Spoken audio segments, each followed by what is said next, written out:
kind of branched into physio, and I realized, oh, actually Pilates fits quite well, is quite complementary to the work that I'm already doing.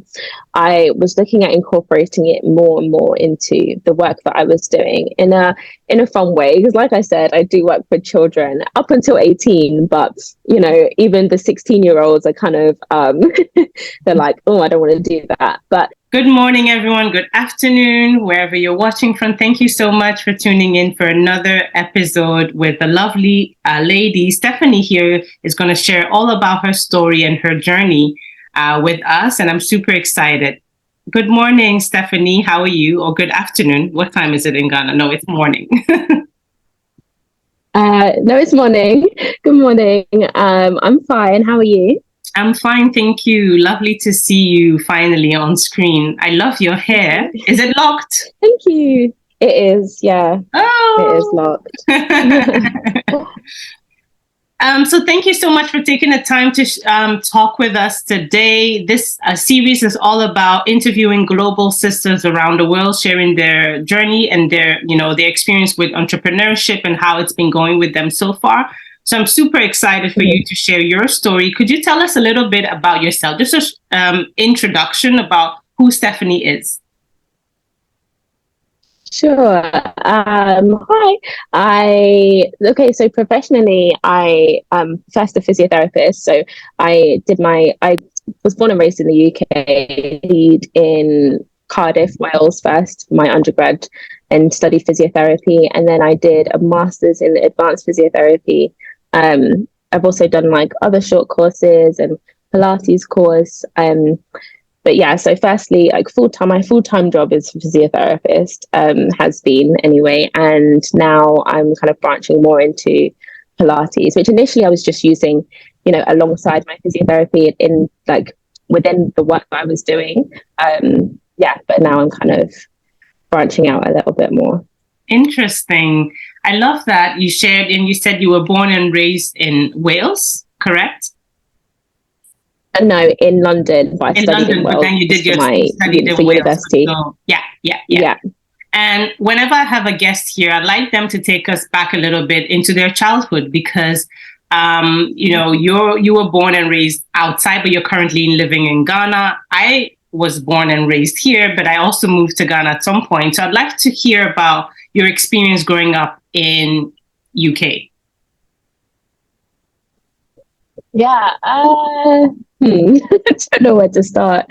But for me, like I've always lived in London, but now I live just outside of London when I've moved out of home, but I had always lived in London as a child, but we moved around quite often. So even though we stayed in Southeast London, we kind of like, my dad was in property, so we moved quite a bit. So I feel like I got kind of experiences of different, I don't know, like, yeah, I kind of like got to meet like loads of different people from like different walks of life, in that I take that like as an opportunity rather than, a challenge. Yeah. So that was fun. And London is great because it's so like, there's so many, different cultures, and it's so diverse. And you really get to meet so many different people and experience so many different new things. So yeah. I think London is a great place for that, because it's very diverse, as you said. And I think moving around as a child or growing up in different environments is really an advantage, as you said, instead of a challenge, because it allows you to know that everybody's different, and also to blend in easily, and to be able to make friends in different with different groups of people and all of that. So could you tell us about your upbringing? Are you an only child? Do you have siblings? How was that? Where do you fall? Okay, so I have 3 sisters. So I'm the second of 4 girls. Wow. And yeah, my sisters are like all kind of doing their own things. So my older sister's a teacher, and she moved to South America. So she's lived in Mexico. She now lives in Brazil, and she does amazing things. She started, and she's kind of, branching into that kind of entrepreneurship as well. And then the sister that's directly below me, she has a nail business. She like has her own nail studio, and then my youngest sister is in university, so she's still a baby, but yeah, I'm sure she's got that entrepreneurship gene as well. Yeah. Yeah. Would you say that that came from your parents? Because you said your dad was in property or real estate, so he was an entrepreneur, I assume. Is that what sparked your interest? Yeah, would you say? I don't know. I think so my parents are not together. So I predominantly grew up with my mum, and she is a nurse. She's now lecturing in nursing, so she's not in any kind of way a business at all. But she is very hardworking, and I think that kind of aspect has kind of filtered into us. Yeah, she's always kind of looking for the next thing to do and doing better and bigger things. So I think that kind of has influenced us. Yeah. Amazing. Because I always think that we are kind of people say you're the product of your environment, but you get things from your home, and then growing up, you make friends and stuff like that. How did you get into physiotherapy? Is this something you always wanted to do, or where did that interest come from? Not at all. I wanted to be a French teacher. I said, I want to be a French teacher. All my options, like at GCSE level, were very creative. I did French music and art. I was not focused on sciences at all. What I did know is I wanted to work with people, and predominantly children. And in my physiotherapy work, I have specialized in working with children. And I guess that's kind of where that creative aspect of me kind of comes out in treating children. But yeah, physiotherapy, my mum heavily influenced that. She was like, "You're good at science, do science." And here I am. So I did some work experience as a physio, and I was like, it's not bad. Yeah, but I do enjoy physio. Yeah, working in healthcare in the UK is hard. Hence why I had to, flee the country, come to Ghana. But yeah, I do enjoy the actual, face-to-face work that I do. Nice. You mentioned French. Now, I can't let that go because I'm a Francophone as well. So I was like, French. Where's that interest coming from? French? Girl, tell me about it. I really loved languages. French was always my favorite subject at school. And then I carried it on to college. I tried to carry on at university, but I think just the stress of everything else was, weighing me down. So I haven't really spoken French for a very long time. But I am going to Ivory Coast on Sunday, so that's going to put me to the test a little bit. Nice. So I won't put you on the spot and speak French to you right now. Please don't. No, bad idea. But I think, it's a great idea to kind of Ivory Coast is great. It's next door, and it's also good to immerse yourself in a language, because a language is a thing that if you learn it, it's like riding a bicycle, they say, right? You never unlearn it, but if you don't speak, you do unlearn it. So, but it does come back quick. Yeah. So in Accra, there's lots of French communities as well, Alliance Française, and so many things and ways. I was there last week. Yeah. Oh, nice! One of my favorite spots for concerts and just meeting people. So there's huge French communities in Ghana that you can connect with, and hopefully you and I one day can start speaking French and Oh, that'd be great. All right, great. So the physiotherapy kind of influenced by your mother, but you really like it. You like work. You said you enjoyed working with kids, but because right now you work with adults as well. Do you specialize in working with kids as well? Not Not in Pilates. So at the moment, I am still doing a little bit of physiotherapy work. So I'm in Ghana very much as an extended holiday, you know, a very long, very, very long holiday. I have been recently thinking about whether I should stay, but that's another conversation. But I am still, I have some private clients that I see for physiotherapy, and they are children. Um, and then the Pilates work is very much open to everyone. So yeah, I'm very flexible in that respect. Yeah. So let's talk about that other conversation, which is your extended holiday. So tell us about how Ghana, obviously you're Ghanaian, I think, or not, but tell us about that. Mm-hmm. Yes, I am. Yes. So, okay, so if I'm going to be really real, working in healthcare in the UK, as I said earlier, is very hard. I found, and one of those people that when I get an idea in my head, I want to do it now. So I overwhelm myself and I do like 4 different things at once, but they're like really big things in life, you know? So I was, I just had a lot going on and I really burnt myself out. And at probably just a bit earlier than this time last year, I was like, what should I do next? I don't know. I want to do so. I was like, I want to do something different. I want to maybe leave the country. And I was looking at jobs in Dubai and Canada and all these different types of places. And I thought maybe I just need to move jobs.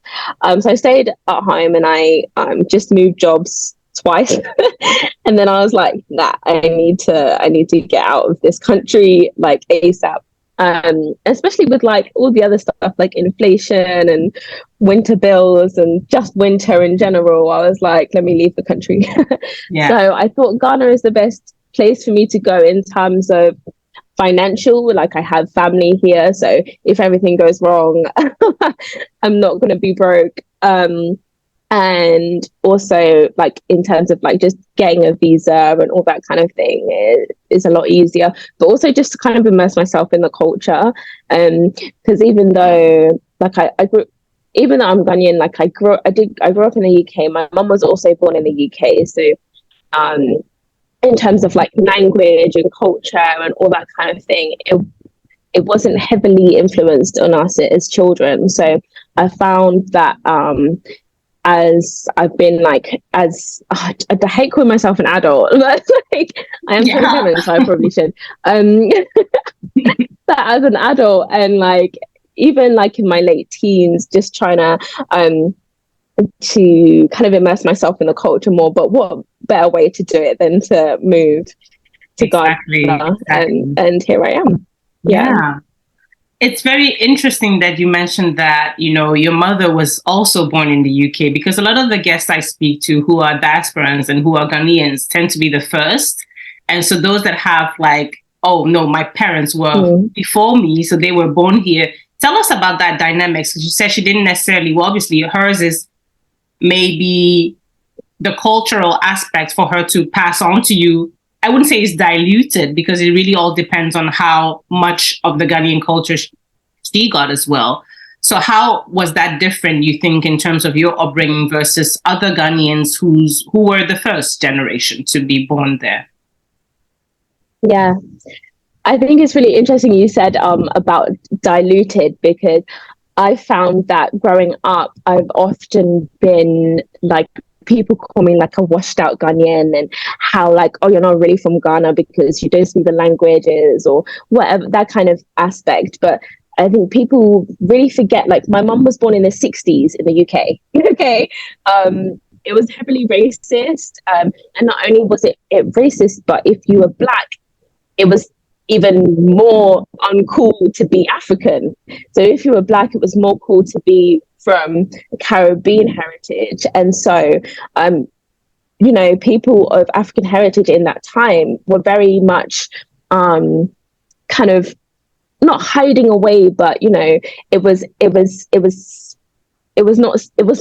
seen to be, you know, the thing.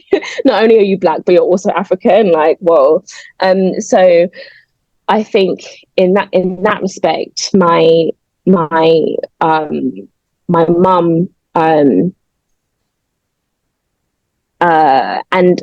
just, I think, I don't know how I'm trying to articulate And myself. she blended in. It was a survival technique that was also used in, in America. Exactly. Yeah. Right. And I think it's important for other people to recognize that, that in a time where it was okay to run over a Black person at night and say that you didn't see them, then you're not going to go around, flaunting your Africanness and speaking the language in public. Like, right, you're not. It wasn't the thing to do. It's only now in the UK that, it's cool to be Nigerian, it's cool to be, West African and speak your language and even put your language in your music, and you really express yourself in terms of your culture. Yeah. I can imagine how difficult it must have been for your mom around that time, as you said, because it was really more of a survival thing than it is even for us, our generation. So, yeah, kudos to your mom for being able to still be able to pass on some of her culture to you. I know Ghanaians who are first generation who weren't even born in Ghana, in the West, and don't speak the language. So it's not, when I lived in Ghana, it's when I realized there are a lot of people who don't speak any local language, yet they were born there. So I think people should stop stigmatizing people who don't speak the language, and culture is something that you make your own, and identity is something that you make your own. So I think it's really nice, and moving around allowed you to be able to blend in easily. And now you made a choice. So how, as you're saying, you went through this time where it was really stressful, so much happening the last 2-3 years, almost COVID, inflation, energy bills, very stressful work environment, made you want to move to a place that is familiar, that feels like home, maybe like a second home to home where you grew up to. Ghana was the obvious choice. How has it been so far for you in Ghana? I love it here. I mean, apart from the weather, because this time in the UK is bound to be cold and raining and windy. But the weather is the obvious attraction. But also I think that just the quality of life. I mean, obviously Ghana is not as cheap as people expect it to be. Ghana is is quite expensive, and if you want to have a good time in Ghana, then it's also quite expensive, to get around. Like, everything adds up, which was I think the biggest thing for me. Because obviously I came to Ghana without a stable income. And so I was just like navigating, like, where's the best place for me to stay and to go and all that kind of thing. But I've really enjoyed being in Ghana. I've really had a great experience of connecting with other people in the same space. Like last week I taught Pilates at a wellness festival, Self-Care Saturday, and I just met so many amazing people in the same kind of wellness space. And then being part of like wellness women group chat, like all those kind of things are kind of eye-opening to me, because it was a little bit unexpected. I was a bit apprehensive because I wasn't entirely sure of what that space looked like in Ghana, and so it's been a pleasant experience. Yeah, for sure. So tell us a little bit about your Pilates business. Is this something you started more in Ghana, or is this something you were already doing, so taking on clients in the UK? So I started just before I left the UK. So at the moment I'm running online because a lot of my marketing was based towards the UK. So at the moment I'm running online. I'm also taking some face-to-face clients in Ghana. But I've been quite flexible in my work, because, as I said, it's kind of a holiday, but I am I am working as well. But it's mostly I started just before I left the UK, and then I've kind of been expanding whilst I've been here. Yeah, I'd love to hear about where that interest of Pilates came. Probably your own, but you were a physiotherapist. It's not far from any from Pilates or maybe yoga as exercise. It's complementary, I would see. So it's obvious why. But could you tell us about the interest? Because you hear, at least personally, there's a lot of promotional. You hear a lot about yoga in the wellness space. Pilates, I feel like a couple of years ago when I was maybe 18, it was really in, and there was a lot of Pilates studios, at least in Belgium. But for some reason, I feel like it's kind of disappeared a little bit more to the background, and yoga is taking much more space. Is that how you see it as well? For sure. I agree. And definitely within the Black community, because yoga and Pilates are very much, the face of yoga and Pilates are white people predominantly. And I find that a lot of Black people don't know what Pilates is. Recently, people have been saying to me, "Oh, is that what Laurie Harvey does?" And I'm like, "Oh, yeah, kind of like she does reformer Pilates." But yes, the initial interest, I did Pilates when I was younger, so I've been engaging in exercise since I was quite young, maybe 12 or 13, and I used to go to Pilates classes on the weekend, and I found that for me, I engaged with those sorts of classes the most. And then as I branched into physio, and I realized, oh, actually Pilates fits quite well, is quite complementary to the work that I'm already doing. I was looking at incorporating it more and more into the work that I was doing in a fun way, because like I said, I do work with children up until 18, but even the 16-year-olds are kind of they're like, oh, I don't want to do that. But yeah, incorporating things in a fun way, but using those kind of those core foundations of Pilates.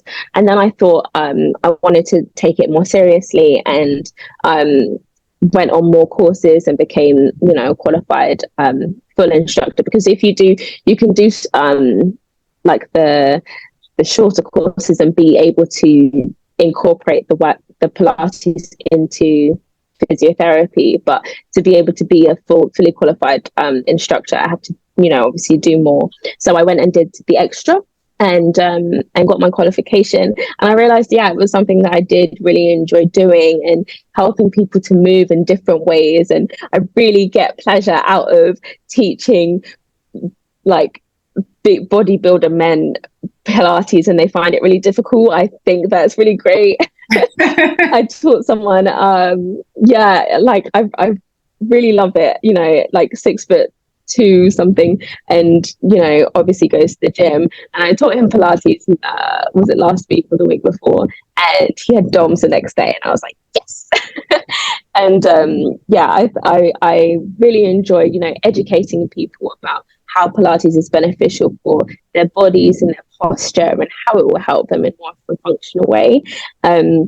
And that, feeds into the physiotherapy aspect as well. So I do like how they kind of marry up to each other as well. I love that. Thank you so much for sharing that. And maybe if you could, not in 2 words, shortly explain to people who don't know Pilates how that is, because some people have seen it and it's with using a lot of tools, or it's a special room with some kind of tools. With yoga, you have just your mat and maybe a few things here and there. But with Pilates, you actually have some movements going on, I would say. Could you explain what the difference is and where Pilates comes from? Like, what kind of physical exercise is it? So people have a clear picture. Yeah. So it was actually initially created more for dancers. And when you look at the movements of the original Pilates exercises, they are very dancer-esque, and it's interesting that you say that about the tools, because there's a quote about Pilates that basically, not word for word, but basically says that you don't need the tools to do Pilates, but humans like toys.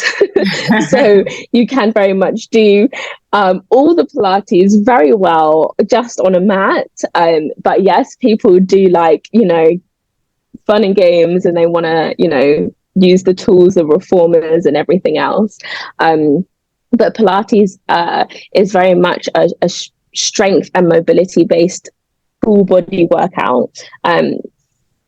it differs from yoga in, you know, where it came from, and also the way that we breathe and the way that we move is slightly different. And Pilates very much focuses on the foundational muscles, the deeper core muscles, the deeper postural muscles that are going to help you more in a functional aspect in life.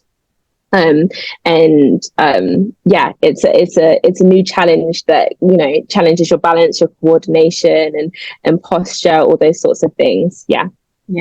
Could you talk a little bit about the popularity of Pilates over the years, not only within our Black community, but just in general? Do you feel that it's coming back, or maybe it's just me that didn't notice that it was always there? How has that been, even in the UK, for you? Sorry, could you repeat the question? You cut out a little bit. Yeah, so I wanted you to explain a little bit about the popularity or the lack of popularity of Pilates over the years, because I'm not sure whether it's just me or whether there has been indeed like kind of an up and down flow of the popularity of Pilates, not just in our communities, but just in general. I think, yeah, I don't know. I guess you're right. There's kind of this trend. I think people move in trends, don't they? You know, what's the in thing to do at the moment. And I think in the UK, well, in London anyway, in central London, it's more popular, and it's kind of, I think, associated with people from a more affluent background of who engages in that sort of exercise and yoga and Pilates, you know. Whereas I found that people, you know, even in my close circle, my people that I meet in my day-to-day life, don't really know what Pilates is, and I think and yoga as well. But you know, those people tend to think, you know, it's stretches, or you're not, you know, it's easy. Until I really like challenge them and ask them to do something that is quite foundational and basic, but it's difficult to move your body and engage your muscles in a different way. But yeah, I think there's just a perception of yoga that it's for a certain group of people, and that people just aren't really sure what it is, so they aren't necessarily willing to try it always. Yeah. What I wanted to ask you is, how did you start your Pilates business, the business part of it? So, you had to start promoting it on social media. You kind of had to register. You need a location for it. So how did you start your Pilates business? Sure. There are so many things that I hadn't really thought about in my planning. So I was very much, I think at the beginning, I was so focused on marketing, and I was like, I need to get the logo right, I need to get the mission right, all those sorts of things. And I had been trying to market for you know, getting all those things right under the radar for a while. And then once I was ready to market, I was like, oh, I probably should register the business. But yeah, so like registering the business and doing the taxes and accounts and invoices, all those sorts of things I hadn't really thought about. Luckily, like I said, my younger sister, she has a nail business, and so she was able to guide me a little bit in terms of what resources that I could use, which was helpful.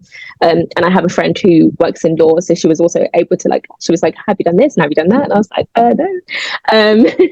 But there's so many aspects of, you know, starting a business that I hadn't considered. And I don't know if it was because I was so overwhelmed with all the other things that I was doing. I hadn't, you know, taken time to, I'm usually quite an organized person, but I hadn't really taken the time to think about all the, you know, the checklist of all the things that I need to do before I you know, launched this business. Yeah. But yeah, even like trademarking the name and all that kind of thing, I marketed, and I was like, oh, I should probably trademark. But luckily I had checked that it hadn't been taken, but you know, I had like trademarked the name and all those sorts of things. So still kind of going through those processes. But yeah, there's just so much that I hadn't thought about. Exactly. And I can totally understand. And it's not you. I just want to put that out there. As a coach, I help women start or grow their business. So a lot of the clients that come with to me in the beginning either have an idea or some kind of thing they've started, but it's not structured yet. And for those that haven't, it's great because we really can go over that checklist together. This and this and this, what you need to do at the back end. And also because I find that a lot of people get overwhelmed doing a lot of things that are not needed in the beginning. So there are a lot of things that need to be done, but not all of them need to be done in the beginning. Some things you spend a lot of money on, but you won't need it right now. And so with the guidance, we're able to look at, okay, what are the first things that you need to get started so that you will need your business registration because you want to start right and you want to not get a closed door in front of you because they're like, oh, but you're not a real business. But marketing is good, but don't go way too much into it because, as you said, logo and all of that, it's not so important. Most people don't care about that. A lot of clients spend so much time on building their website and all of that, and they don't even have their proper offer figured out yet and how much you're going to price it. So I'm like, don't waste your time on a website and the logo and the colors when you don't even have something to sell yet. So I can totally understand. And it's great that you had the people around you that you like, your sister and your friend, to advise you to know kind of what things to do. And you talked about earlier about all the things that you need to do, such as invoicing and bookkeeping. And it's funny because I just did a post about that, about how, as business owners, small business owners, when it comes to this time of the year, there's a lot of bookkeeping and contract renewals and all these other things that you don't think you need to do on a daily basis and don't want to do. But it's part of the business. It's part of the job. So tell us a little bit about your day-to-day of running a Pilates business. How does that look like? What are some of the tasks that you have? So the way that I do my booking, I automatically get the clients to fill out their goals and their health questionnaire and all those sorts of things. So you have to fill out, I think, 3 forms before you can actually book the class. But once the booking comes through, then I get an email with all that information, so I can read through it and make notes about what type of clients that I'm going to have in the class, and then I can tailor the class more towards those types of clients and what their goals are. So I would plan the class in terms of what exercises that I'm going to use, and then use the information as well to think about what, if they're beginners to Pilates, or if they've done maybe 1 or 2 classes before, what kind of levels of the exercises that I might have to incorporate, and also timing the class of how make sure it's going to fit into the time and all those sorts of things. And then also, people ask you questions. So I might have to delve a little bit deeper and make sure that people are booking the right classes that are for them, which are going to help them in the best way. But then once I've done the class, then I make notes about the class, and then I'll do the the invoices and the accounts with the initial booking. And what else? And I just make sure my information is up to date as well. So when you book my services, then you automatically get an email. But I am constantly reviewing the services and the business. So I'm just making sure that the information is up to date and as informative that it needs to be. And that's usually day to day kind of. So do you have weekly classes, or do you have kind of based on the number of people that sign up on a form for a particular week or lesson, that's when you have your class? How does that work? So I have weekly classes. So as a standard, I have classes on the weekends, group classes on the weekends online, and then the more personal classes, so like face-to-face group sessions or one-to-ones, I space out during the week, so if people can book any class that they want during the week. So as someone who wants to do Pilates, has never heard of it, how did they find out about the work that you do? How do you market yourself? So I do like little bite-sized videos on my social media platform, and so I use Instagram mainly. And like just on, was it Sunday? I did Sunday afternoon I did a live taster session, so people can kind of find out like what kind of teacher I am as well. And I talk through all of my videos so that people understand what the exercise is for and what it's going to do, how they should breathe when they do the exercises. I talk through all the, the teaching points of how they should engage their muscles and that sort of thing, to really kind of inform and educate people about what kind of exercises are involved in Pilates. And then I also have in my kind of mission statement on Instagram about what Pilates is and what it aims to do. And then people can obviously always send me a message or an email about any questions that they might have. Yeah. Are people able to take a free, like a kind of trial session with you before they decide? Is it like a subscription based, a weekly? Do they have a subscription for the whole coming weeks, month, or do they just renew as they want? Yeah, so at the moment the classes are individually booked, so there isn't a subscription for the month. The live session on Sunday went well, so I aim to do more of those. So hopefully people can get more of an idea of even whether they like Pilates before they sign up and book, because you might do a live taster and be like, nah, this isn't for me, which is fine. So I aim to do kind of more of those types of more of those things, like the live taster sessions. Yeah. And that's on did you do it on Instagram? Or yeah, on Instagram. Yeah. Great. So I will definitely be looking out for that and share all the details below. Could you mention the names of your platforms, your handles, email, all of that? So I will also mention it in the description box here below. But if you could just share with us how we can get in touch with you and work with you. Yeah.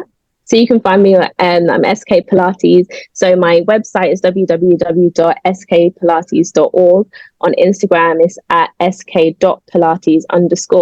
And my email address is admin.skpilates.org. Thank you so much. A really side note, it's really funny. When you said the name of your website, I had to think about Love is Blind. I don't know if you've watched it.